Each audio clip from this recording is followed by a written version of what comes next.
Some more details on Giannis's timeline that isn't a timeline and how the Bucks move forward here in the coming days. Camille and I dig into what Kyle Kuzma and Doc Rivers had to say coming up next on Locked On Bucks.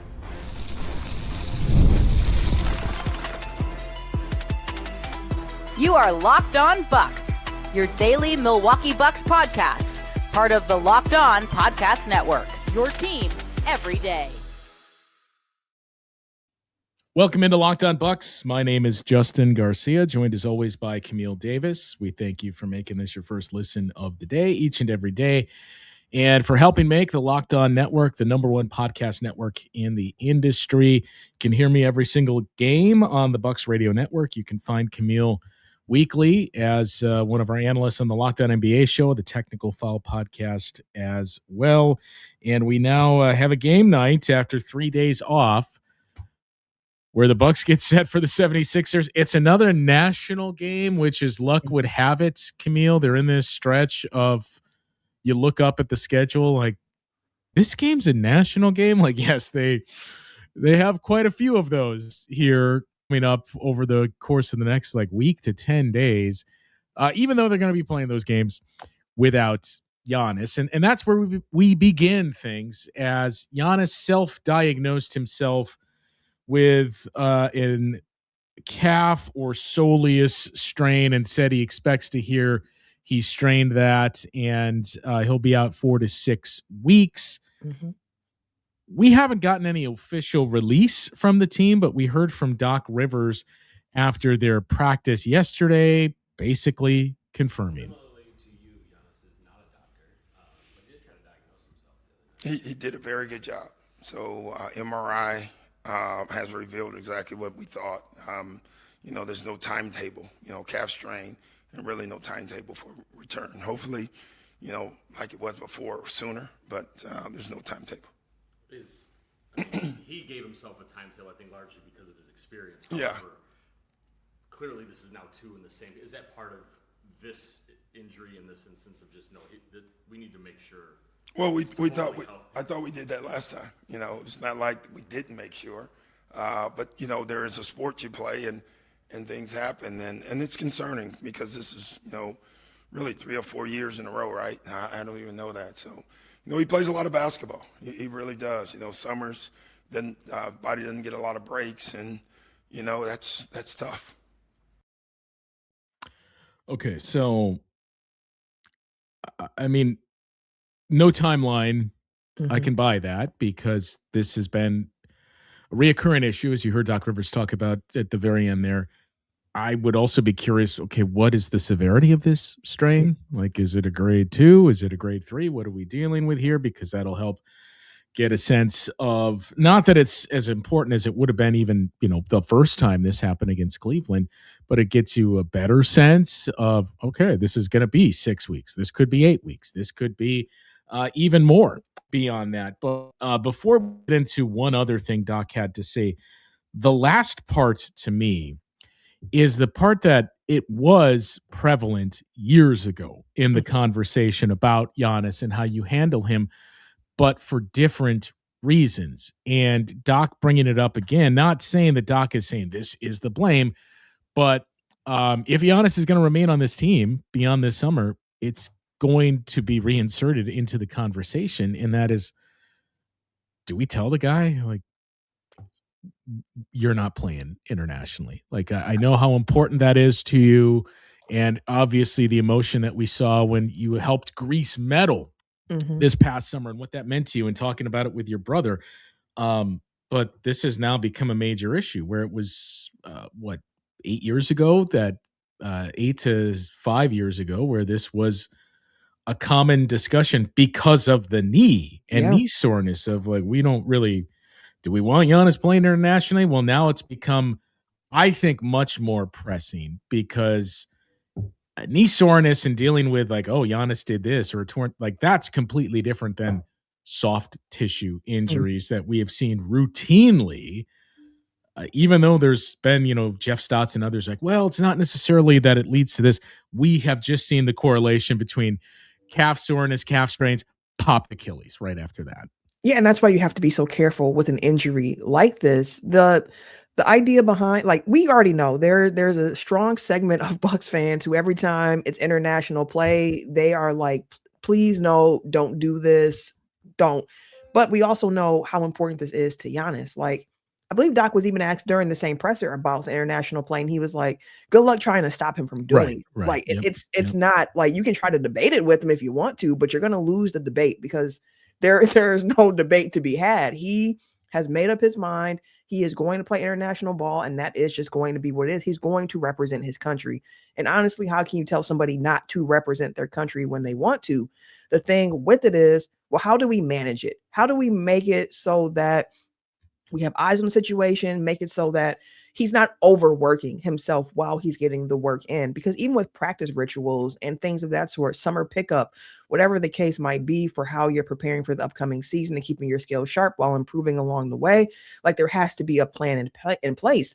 And Doc was very, very open and honest. I haven't really heard him talk about the Bucks strategy with him and how they have guys there and even monitor the practice schedule for Giannis. Like, they're trying to do it, but this new injury, this calf, it's been reoccurring for the last couple of years. Like, it kept him out the playoffs 2 years ago against the Pacers, round one against the Pacers when he got injured during that Celtics game. And now he's had 2 of those strains to the same calf so far this season.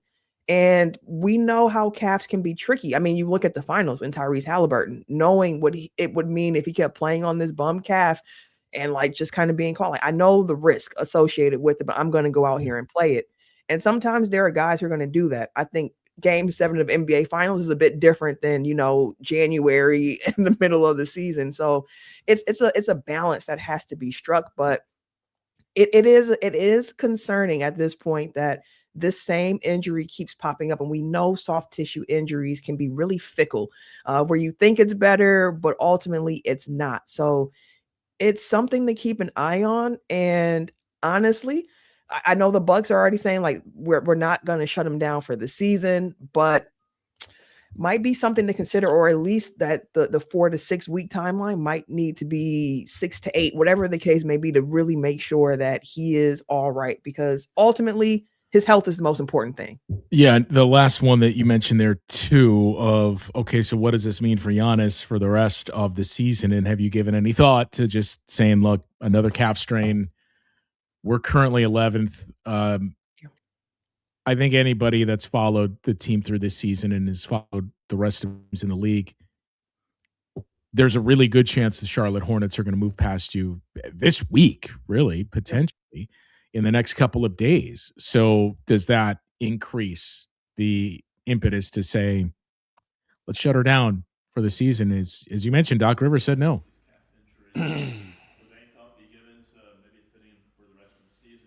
No, there's no thought to that. But listen, there's no timetable either. We thought we had waited longer the first time.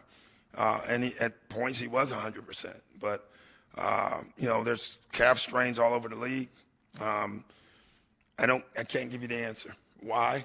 And it's happening to the high quality players too. So I don't know the reasons why. I just know, how many games has he missed already? Yeah, and so, missing 25 and 30 games is not good for your team, obviously. So hopefully this time we can, keep them healthy. We thought playing them in the 28 to 32 minute. First it started with 24. First was 20, I think, 24, and then we got 28, and then we got 30 to 32. We thought we were gradually building up perfect. He was frustrated with that because he's used to playing 35.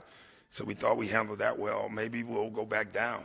Obviously that hurts our team in the minutes he's not on the floor, but we just need him to play, and we got to figure it out. So I have 2 thoughts on that. I'm curious if you're aligned with my takeaways from this. We'll get to that. And then what Kyle Kuzma had to say about how this team moves forward coming up after the break here on Locked On Bucks. Well, it's time to talk to you now about our friends over at TurboTax. It is officially tax season, but tax season doesn't have to take over your life. This year, TurboTax is making it easier than ever to just hand things off and on with your day. With TurboTax Full Service, you can have your taxes done for you by a trusted local expert start to finish without the stress or guesswork. So instead of spending hours trying to figure out your forms, you can meet with a local TurboTax expert in person or connect online. They handle everything: W-2s, self-employed forms. They get you every deduction that's out there. You can upload your documents, go about your day, and get updates right in the TurboTax app.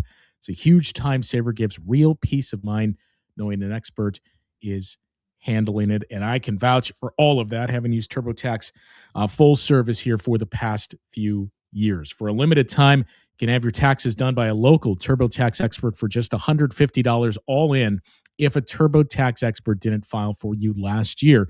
File by February 28th to get this perk. Take taxes off your plate. Get back to your life. Visit TurboTax.com/local to book your appointment today. So, I mean, I don't want to put words in the mouth of Doc Rivers, but so first and foremost, to say there's no plan to shutting him down, Right.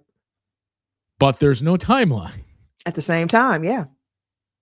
Fluid. Keeps it That very fluid. would seem to leave a lot of wiggle room of we're not going to come out and say we're shutting him down for the season, but I'm sure part of it is we'll see, right? Like there's still, by all accounts, is this push to say we got Giannis, we got to try, even if it's a fool's errand, we got to try to get into the play-in. Even though at this point, I think we talked about it a week or so ago, but it's become increasingly clear. Your best case scenario is the 8 seed, that you're going to be on that 9-10 line where you're going to have to win 2 games to get the 8 seed and then play the Pistons probably in the first round, who it's not the Celtics of years past, right? It's not any of the juggernauts, but it's a Pistons team that is better than you. So I do wonder if part of this is we'll see. We'll see how this team responds, and maybe they can find new signs of life. And if we see, nope, we've dug an even bigger hole, like then the timeline, we're not shutting them down, but the timeline, we have a better sense, and it's become much longer than we envisioned.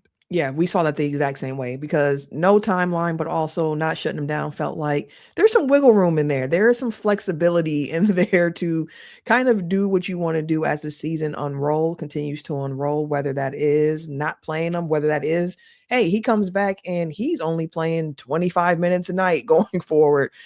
He's not playing in back-to-backs, whatever the case may be, because, I mean, with this injury too, this is going to end the streak of all the different awards for Giannis. Like, that's done this season for him, which is an impressive run for him that he's had here. But with that 65 game minimum, he's not going to be eligible for a lot of the end of season awards this year.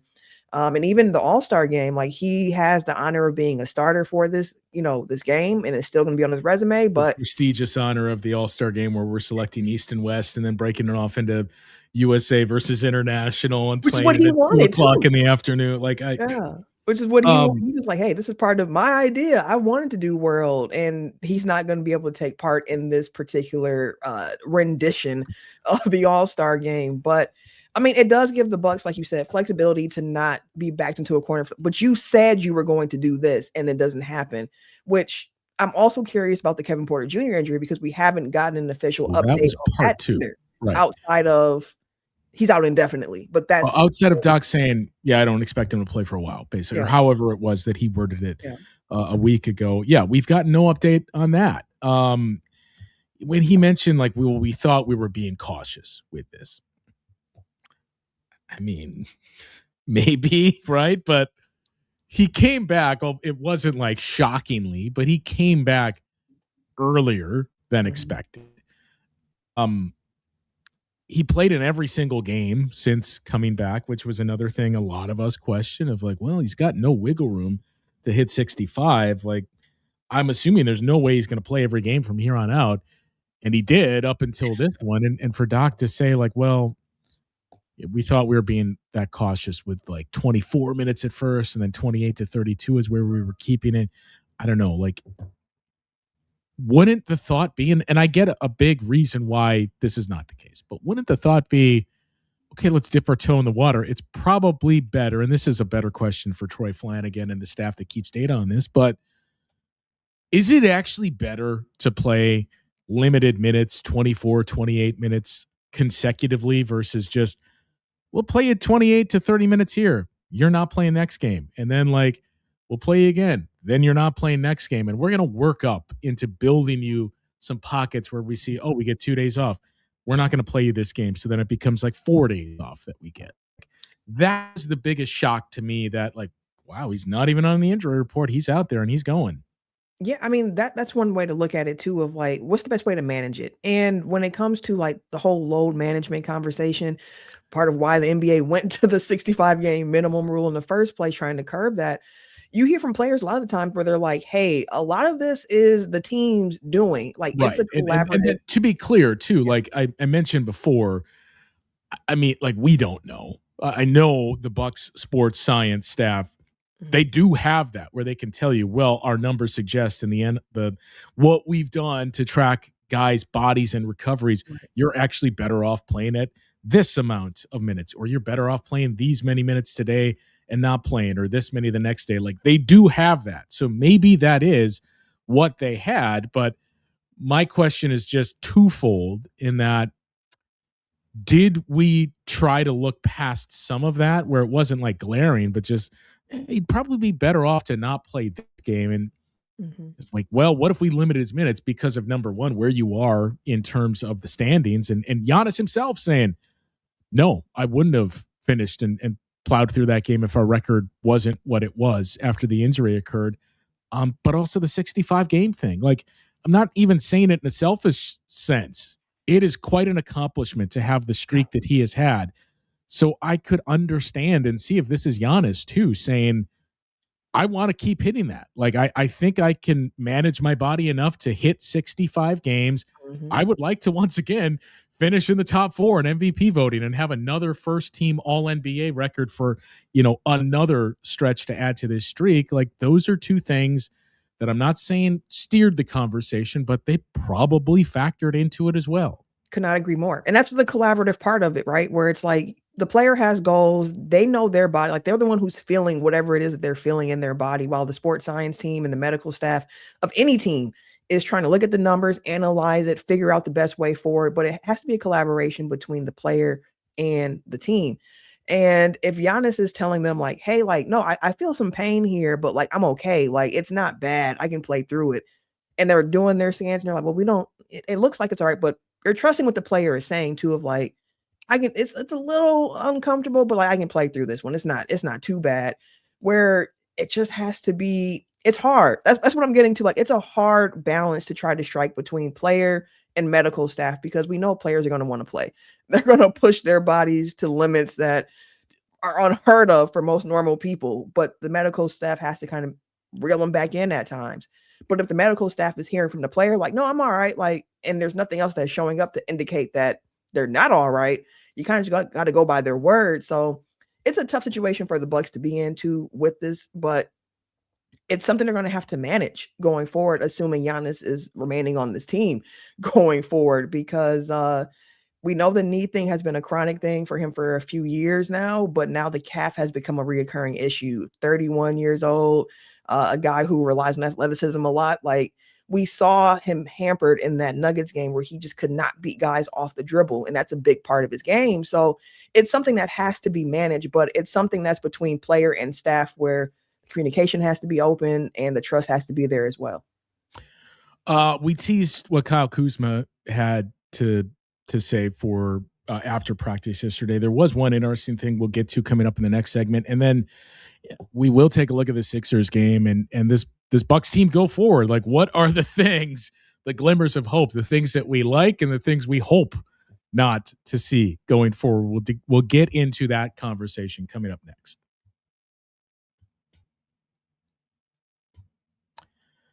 There's nothing like being in an NBA arena, the crowd, the energy, the moments. Getting tickets, though, well, that part hasn't always been so.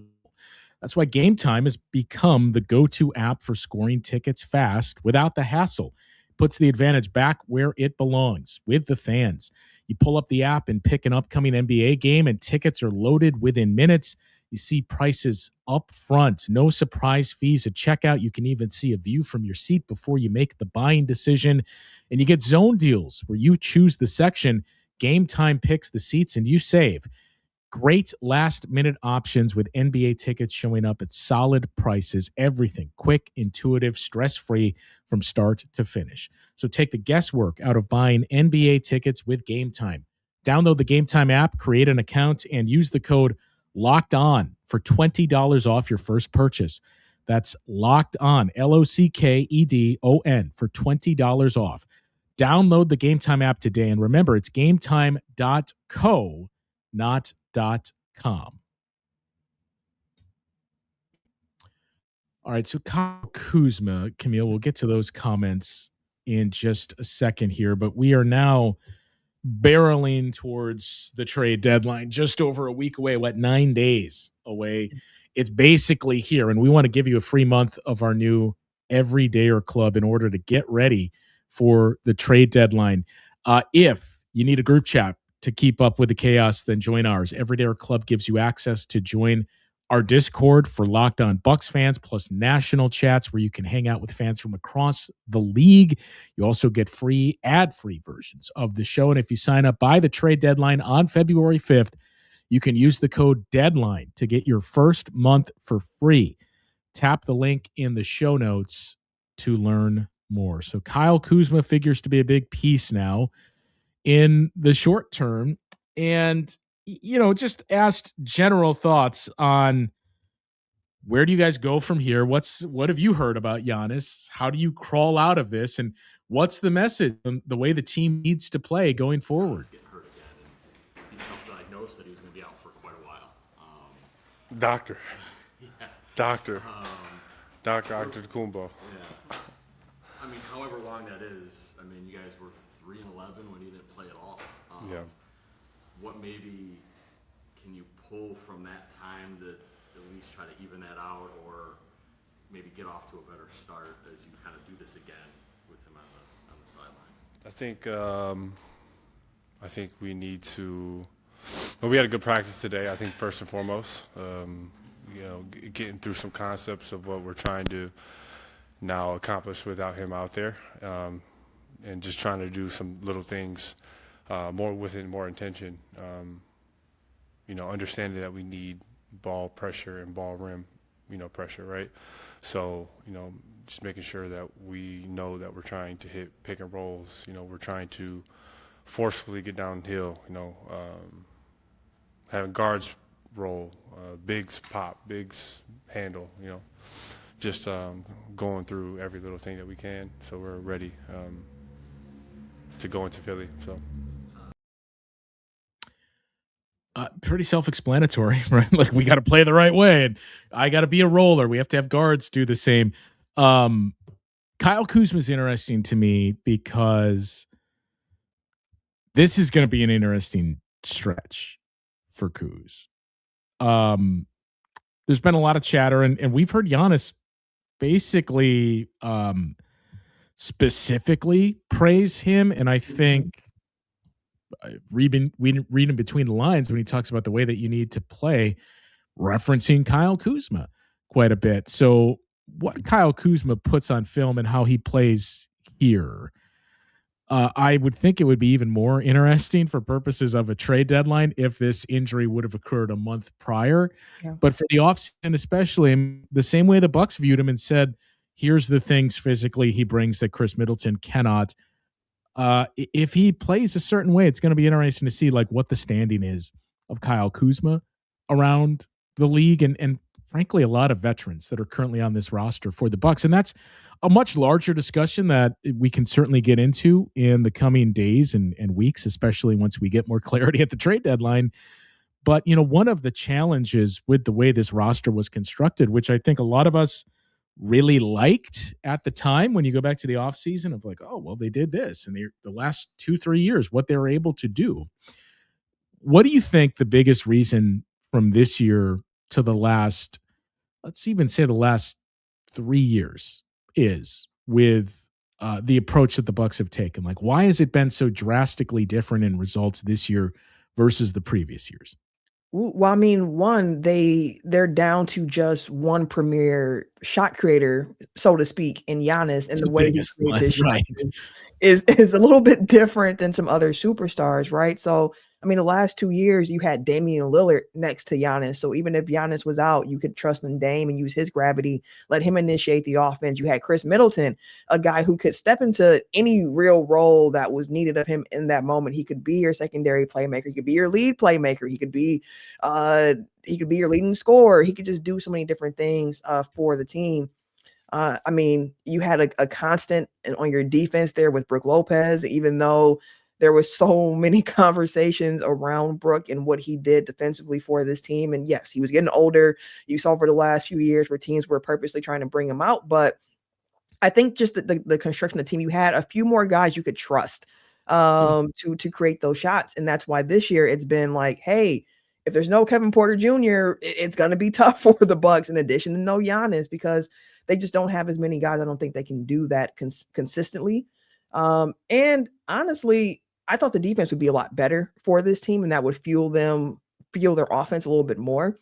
The defense taking the step back that it has been a big disappointment for me so far this season, especially given the personnel on the team.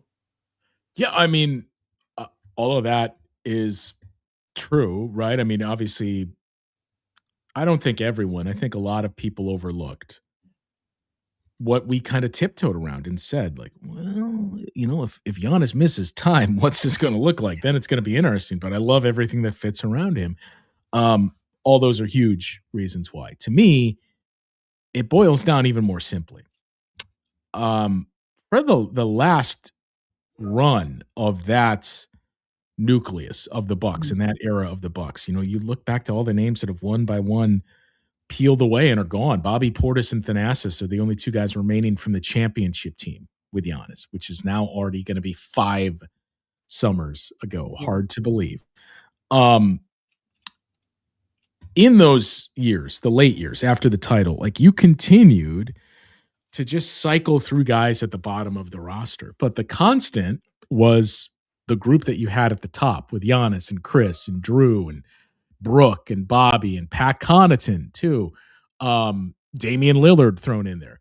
But one by one, those guys leave, and you continue because of the spot you're in apron-wise and with the cap situation. I have to say, well, in this summer, this past one, it was different. But leading up to that, well, all we can do is minimums, and we got to do this and this and this, that you continue to carry that forward.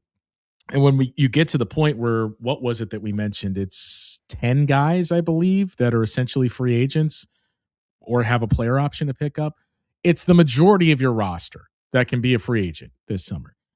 When that's what you go with, it becomes very untenable the moment that things start to go south, boat starts to take on water, because it's an uncomfortable spot for guys to be in who are playing for contracts. And it's easier said than done to buy into the greater good and let's all row in the same direction here and get the ship moving there. Great. But when you got guys that are trying to find their next contract and get paid, and I think that's a lot of what you've heard from Giannis too, talking about the way this team plays and the way that they need to play, and they need to give themselves up and not be so selfish. That is a lot of what comes with 1-year contracts. It's the good and the bad of well, we can afford this, but it's better be this really worked out. And for the most part, the Bucks run a pretty good run of, this really worked out. This was the year it didn't work out. That's a great point. That's a great point, because these guys are human, right? You're thinking about your future the whole time too, so you're trying to put on. And I do think too, this time leading up to the trade deadline, we haven't had a Bucks season that's been this loud before, with just so much outside attention on the future of Giannis and what's going to happen. We've dealt with whispers and rumors of hey, but this season has been so different with the amount of attention with it. Giannis has a part in that as well with some of the responses that he's had, but it's just been a lot noisier. So for the locker room to try to have to really be okay, we're blocking this out, but also not trying to be selfish and think of our future, but also, hey, the trade deadline is coming up in 9 days, as you said. They've been playing through it. They've been hearing all the stuff. And we also know that before the trade deadline, it can be heavy for a lot of players because they're worried about their future and what's going to happen. And if I have to move here, what's this going to look like? So I think it's like a whole bunch of different factors, from the point that you brought up, which is a great one, on the short contracts, trying to prove for your future. You have the trade deadline with all the noise around this team about how they're not good enough around Giannis, and Giannis is going to leave and what that means for their futures. And then on top of that too, you're losing. So there's a frustration baked in with the losing, because these are guys who, you know, best players on their teams growing up, have felt success in a lot of different ways before. And now it's like, man, I didn't come to Milwaukee to lose. Like, now I'm cold and I'm losing and Giannis is hurt. Like, this is not exactly what I was coming here to do or signed up for. So trying to find a way to battle through that as well. So yeah, it's a lot of factors, I think, for this Bucks team, where post trade deadline, I would hope that some clarity from roster moves or whatever the case may be can also kind of help steady the ship in a certain degree, because at least that's behind them at that point.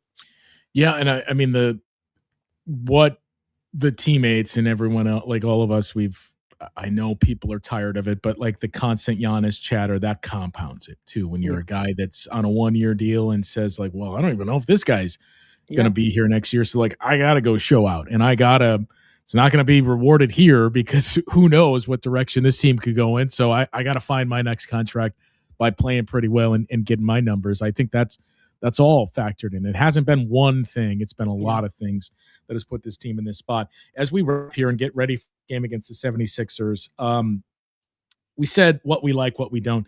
There's quite frankly a lot that we don't like and what we hope not to see. So we'll save that one for a different time. But I don't know if you have any one thing specifically that you're looking at, not just for this game. We can reevaluate that on the fly, but just go forward. We know they're not going to be with Giannis for an extended period of time.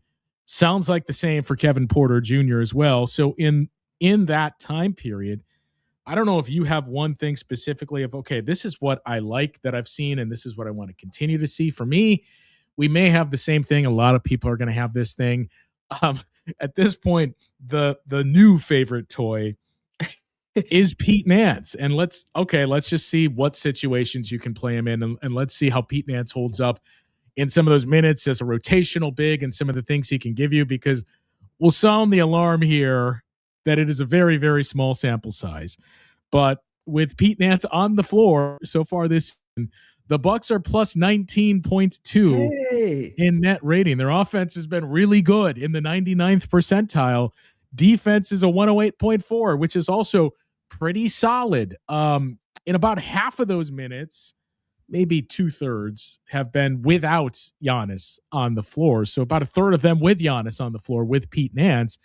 If you extract Giannis from the situation, which we're going to have to do for the next couple of weeks, Pete Nance on the floor, Giannis off, they're still plus 19.5 with a 109.1 defensive rating. So the number suggesting, hey, this guy like makes some winning plays. Let's see if he can continue to sustain that in a large sample size. Yeah, I think that's the route to go going forward. Like, if we're being honest here, I feel like the Bucks have been hazing us, Justin, since we took over the role of the host of Locked On Bucks at this point. But it's not as if we haven't been watching this team when they've gone through some low periods. Like, before Giannis, a lot of it was low periods for this team. The difference for this season is expectation was different. So I had to personally rectify of like, okay, this season has not gone the way I was hoping that it would. We're in a different position now. Now, what keeps me tuning in outside of the fact, like, I have to talk about this team?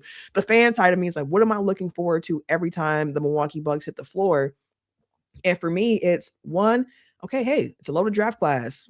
We might be all right. We might be able to get some good out of this. The other side of it for me is, can there be other guys who we might not have thought were going to be solid rotation players, or guys who could contribute to a winning team that are on this roster in a bigger opportunity? What can they show? So Pete Nance is an example of that for sure. But also, I want to see how like Ryan Rollins continues to go forward, because he's had an up and down season with the highs to start, but then the lows over the recent stretch.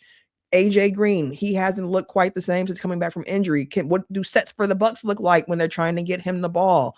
What else do they have on this team is what I'm really trying to look for. Like, what pieces can go forward and be valuable for them? So for me, that's the ones I'm watching it through. And if they lose, it's one of those things of like, dang, they lost. But hey, can also help draft standing. So that's where I'm at with this team now. Like I'm all in on the 2026 draft. Yeah, much smaller sample size, but with Pete Nance and Ryan Rollins on the floor, they're plus 22 in net rating. And there's one lineup we haven't seen yet because of injuries and the fact that Pete Nance has just been put into the rotation. But I'm very curious if we'll see this and what it looks like. And frankly, at this point, this is the lineup I would start against Philly and go forward. But Ryan Rollins and AJ Green in the backcourt, Pete Nance, Kuzma, and Miles Turner in the front court. Like, just go with that. We've seen Pete Nance play some three interchangeable with Kuz next to him, but let's see what that looks like. Because Kuz is, the diet right version of Giannis, as we've said. He can fill those roles. Pete Nance can stretch the floor, not a high volume shooter, but you get shooting around Kyle Kuzma. And again, guys that, in the case of Pete Nance and Miles, we've seen enough. They know how to move without the ball. It's just a process of getting all five guys on the floor to buy in to that. So, yes, I'm very curious when we see that five-man grouping on the floor, if I suppose we should say, and what it looks like. And more importantly, too, like, we'll close with this. Who do you think starts tonight? That we know Giannis is out and KPJ is out. I do wonder if Bobby gets that start instead of the Pete Nance. The lineup you said, but instead of Pete Nance, that it's Bobby Portis out there next to Miles to start. Like, I think very light in size on the bench then. Yeah, but listen, the bench is already it's already a little bit of a struggle bus with some of the injuries they've had. And you can keep bringing Pete off the bench there. So I think that might be the route that they go, because it just seems like Bobby has kind of earned that to a certain degree, I think. Yeah, I mean, guaranteed Jericho Sims is starting tonight now that we see that. So, all right, leave your thoughts on, I hesitate to say it, but the Giannis situation. There was obviously a lot of conjecture and chatter that came out yesterday that we did not touch on. You can leave your thoughts in the comments on that as well, and what you're most looking forward to seeing go forward in these games without Giannis, who their starting five should be now that we know that he's going to miss some significant extended time, and we'll address your thoughts in the comments. Coming up on tomorrow's show, we get the recap of the Bucks and the 76ers, so be on the lookout for that. We thank you as always for tuning in to Locked On Bucks. Make sure you subscribe and follow so you get all the latest episodes and you get notified when it is that we go live, especially now leading up to the trade deadline. If you never miss an episode, the Everydayer Club is what's built for you. You get Locked On Bucks ad-free, plus members-only Discord access and more, especially helpful next week, especially, 3 o'clock Central Time, 2 o'clock Central Time, Thursday for the trade deadline. You can find the link to sign up for the Everydayer Club in the show notes of today's episode. For those of you on video, we send you to the first ever 24/7 national NBA YouTube channel. On audio, make sure you make it your second listen. NBA Game Nights on Locked On NBAs. Camille had the duties on this one, breaking down another big win by that team we said is nipping at the Bucks' heels in the Charlotte Hornets. So that'll do it for today. For Camille, I'm Justin. We'll talk to you guys once again tomorrow on Locked On Bucks.